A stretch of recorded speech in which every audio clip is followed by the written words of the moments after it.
Exactamente, se ha escrito, hay aportes de historiadores cubanos que han realizado varias obras al respecto, pero todavía la dimensión real de esa tenebrosa política está todavía por escribir. Tan increíble como eso, de todas maneras, es que Estados Unidos no haya jamás podido lesionar verdaderamente a Cuba ante la imagen que proyecta en el resto del mundo Cuba y el respeto que merece. En el comienzo del programa nosotros habrá visto, hay un águila inmensa que representa a los Estados Unidos que se devora el zunzún al pajarito cubano, que es el logo que ellos tienen para el zunzuneo. Y es extraordinaria esa historia de Cuba, ¿no? Pequeñita al lado de esa inmensidad de los Estados Unidos, resistiendo siempre. Para nosotros, los cubanos, de esta última etapa de liberación y consolidación de la soberanía y la independencia cubana, significa una especie de tarea cotidiana. Asumir que efectivamente estamos, en primer lugar, en deuda con la humanidad, por que somos parte de esa corolario, ¿no?, de José Martí, patria es humanidad. Y en ese mundo hay responsabilidades que asumir. Y nosotros asumimos con una enorme entereza, con convicción plena, ese aporte que la Revolución Cubana da, aseverando aquello de que sí se puede realmente. Y a veces en una dolorosa soledad, ahora mucho más acompañados por el resto de América, ¿no? El contraste es absoluto, del aislamiento impuesto, que solamente exceptúa México, en nuestra querida Latinoamérica y Caribe. Cuba acaba de entregar la presidencia pro tempore de la Comunidad de Estados Latinoamericanos y Caribeños, ¿no? Estados Unidos nunca ha presidido nada en nuestro hemisferio, nunca. Solamente ha intervenido, invadido, subvertido, manipulado. Cuba ha sido por un año presidente de la Comunidad de Estados Latinoamericanos y Caribeños, acaba de entregarlo a Costa Rica, ¿no? Sí. Desde el punto de vista moral, que son ellos los que han quedado un poco solos, ¿no? Definitivamente. Hace ya varias décadas que van en un declive permanente respecto a la confrontación con Cuba, en un declive hacia el aislamiento que ya es manifiesto en estos momentos. Estas acciones no hacen más que contribuir a desenmascarar realmente, ¿no?, esa política obsesiva durante tantas décadas destinada, ¿no?, dirigida a destruir la Revolución Cubana, y que en definitiva, bueno, en su fracaso está también el aislamiento que sufren las autoridades norteamericanas en estos momentos, ¿no? Ha sido tan evidente que hasta los diarios liberales, en el sentido liberal que nosotros le damos a la palabra en nuestra América, se han ocupado del zunzuneo, han tenido que reconocer cómo fue la operación. Esto es un paso gigantesco hacia la verdad. Sí, es una cobertura que deseáramos realmente, en aras de la objetividad, de la veracidad, de la justicia y la verdad, que fuera más común, más frecuente. Diarios de derecha en esta propia querida tierra argentina han tenido que publicar el hecho, ¿no?, y reconocer que efectivamente se trata de una acción ni más ni menos dirigida a desestabilizar, a derrocar un gobierno legítimamente establecido, ¿no? Y torna más maquiavélico todavía el hecho del espionaje, de las actividades que claramente despliegan contra Cuba, que 3 de los 5 héroes todavía permanezcan detenidos porque hicieron su investigación en su momento y le entregaron al FBI las pruebas de las actividades ilegales que desarrollaban en Cuba. Así es exactamente así. Es la historia del enfrentamiento de la pequeña nación soberana independiente, cuyo destino al parecer estaba signado, ¿no?, por ese fatalismo geográfico que incluso permeó el criterio de muchos cubanos, hasta ilustres personajes cubanos que pensaban que no teníamos otra perspectiva, otro futuro, otro destino que no fuera el de pertenecer a Estados Unidos, y sin embargo eso se rompió radicalmente de una vez y por todas hace 55 años, ¿no? En esa enorme confrontación han muerto miles de cubanos, otros miles presentan incapacidades permanentes. Son resultado de las acciones que complementan esa política subversiva, ¿no?, de los Estados Unidos hacia Cuba, y que se protagoniza y ha sido protagonizada por organizaciones que radican en territorio norteamericano. Estos 5 gigantes cubanos se dedicaban a monitorear y a descubrir, a desenmascarar, a prevenir acciones de ese tipo. En algunos sentidos, la historia ha avanzado junto a Cuba, acompasando los deseos de Cuba también. En una época los partidos de derecha, los medios de comunicación de la derecha decían, nos van a convertir en una Cuba.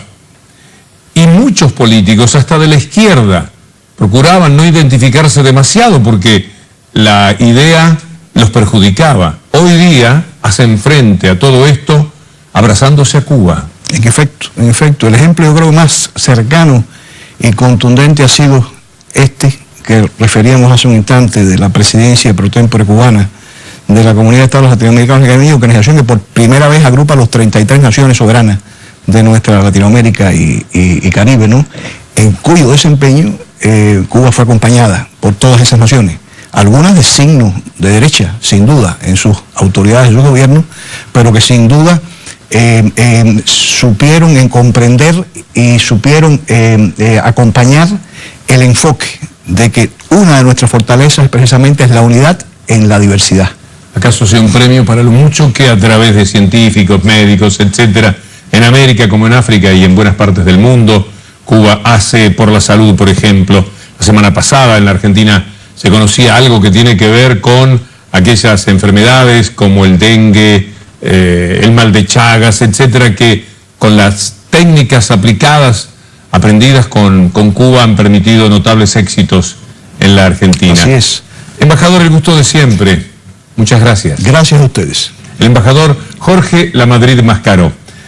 Y luego de la pausa vamos a hablar un poquito más del resto de América, de lo que sucede hoy día en Paraguay. Y nos vamos a ocupar también de Brasil. Ahora, embajador, que se sabe que, se supo siempre, la participación de medios de comunicación como Globo con la dictadura y con los Estados Unidos para que las cosas fueran como fueron en los años 60. Muchas gracias otra vez y enseguida volvemos, amigos. Uno de los elementos que siempre aparece es la participación del periodismo que llamamos dominante, hegemónico, en cada uno de nuestros países, colaborando con el poder económico internacional en ese altar siempre, o con los gobiernos de los Estados Unidos. Y siempre aparecen algunas pruebas. Lo que ha ocurrido con Wikileaks recientemente es una demostración fehaciente. Pero también hubo una especie de Wikileaks alguna vez cuando ciertos documentos se conocían. A veces tardan, como en este caso, décadas.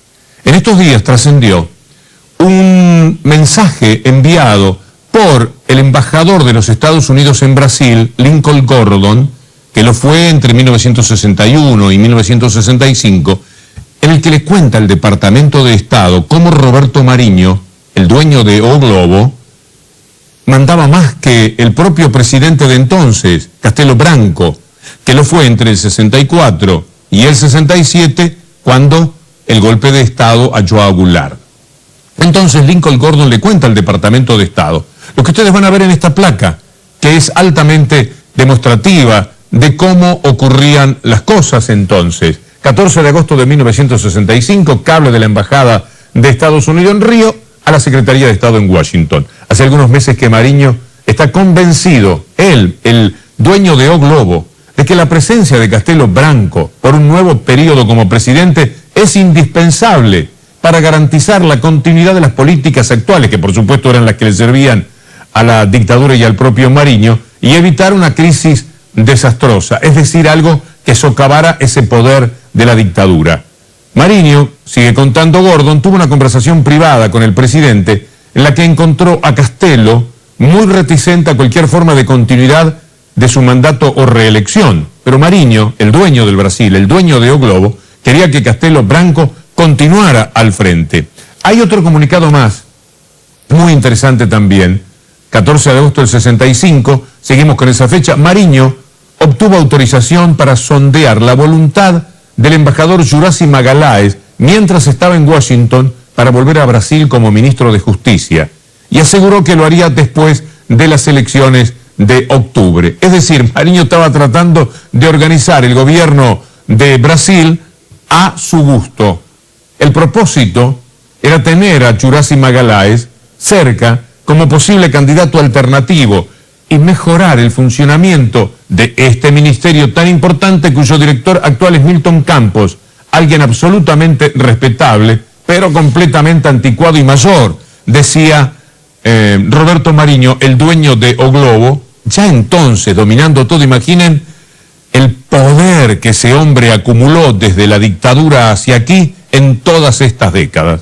¿Cómo no va a ser O Globo lo que hoy día es, lo que está probado que hoy día es? Vamos a ver ahora cómo otro embajador, otro representante de los Estados Unidos, Armando Falcao, en realidad ministro de Justicia de la dictadura brasileña, decía de Roberto Marinho, el dueño de O Globo. Esos hablan de revolución, tómelo en broma, es una ironía, por supuesto, por eso lo hemos puesto entre comillas. Muchas veces quienes daban golpe de Estado le llamaban a los mismos revolución. Vean ustedes lo que decían de Roberto Marinho. O Globo tinha uma posição de apoio aos governos revolucionários, porque o jornalista Roberto Marinho apoiou a Revolução de Março de 1964 desde antes de ela eclodir. Ele foi revolucionário de primeira hora e continuou, portanto, como revolucionário, a apoiar os governos da Revolução. Esto es lo que el ministro de Justicia Falcao, lo fue entre el 74 y el 77, contaba respecto a Roberto Marinho. Un verdadero ídolo para él, un hombre fuerte de la revolución que se había dado contra el gobierno democrático de João Goulart. Sucedía a Magalhães, que finalmente fue ministro de Justicia tal como quería Marinho, se volvió y se convirtió en ministro de Justicia, que hacía como tal y perseguía a los periodistas de izquierda y llevaba adelante un ministerio fuerte en ese gobierno que hacía lo que Marinho quería, con el periodismo, con la economía y con la política. Pero es muy bueno también, en estos contextos, dejar en evidencia, por el reconocimiento que a veces una forma de conciencia lleva a la gente de estos gobiernos, ya sea en este caso de Brasil o de los propios Estados Unidos, a confesar lo que han hecho. ¿Es verdad o no que colaboró los Estados Unidos con el golpe de Estado a João Goulart?